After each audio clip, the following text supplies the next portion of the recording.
Italy, a place famous for pizza, pasta, gelato, and the Colosseum, but who hasn't heard of Italy? Even my dog likes Italy. But seriously, who hasn't heard of it? Okay, so we all know about ancient Rome, but let me tell you something you don't know. Did you know that before Italian unification in the 19th century, Italy didn't really exist? I mean, there was the Roman Empire and then there was the Italian peninsula, but they weren't the same thing. The Italian peninsula was made up of several different states, including the Papal States, the Kingdom of Sardinia, Sicily, and Venice.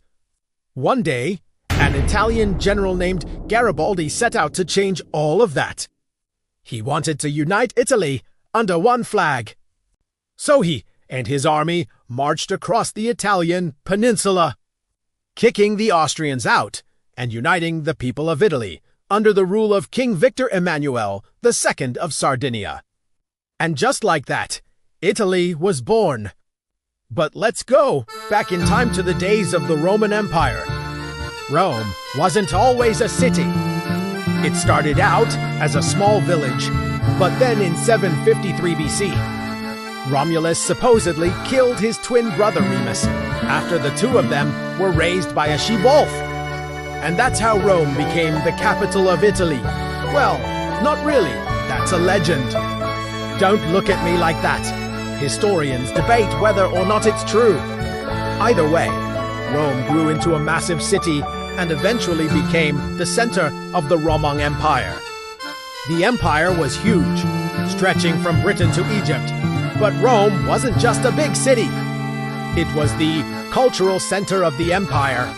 The Colosseum, which is still standing today, was built in 80 AD. It was used for gladiatorial combats, animal hunts, and even executions. The first emperor of Rome was Augustus. He ruled from 27 BC to 14 AD and is considered the first emperor of the Roman Empire. But let's talk about an Italian who's probably more famous than the emperors. Pizza. I mean, who doesn't love pizza? Legend has it that pizza was invented in Naples in the 18th century by a poor woman named Raffaella Esposito. She was known for making pizzas for the poor. One day, King Ferdinand IV of both the two Sicilies and Naples decided to try her pizza. He liked it so much that he made her the official pizza maker to the king. But let's move away from pizza for a second and talk about spaghetti.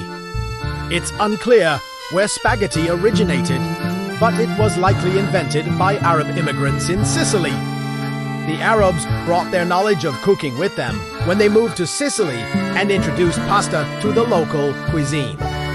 But it wasn't until the 16th century that pasta-making tools began to appear in Italian households.